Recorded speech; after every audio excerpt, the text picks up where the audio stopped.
Yeah, this is the total blockage of Dangote Refinery main gate.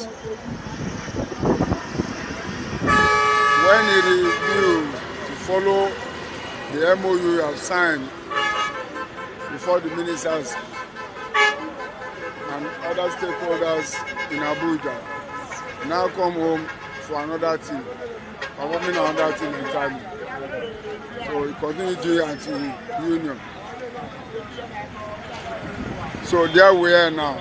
Yeah, we just started. And at the end of the day, he said he's going to bring towing vehicle to tow everything up.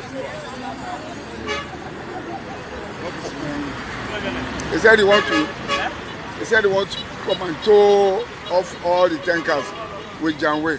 So we are waiting for him. Thank you.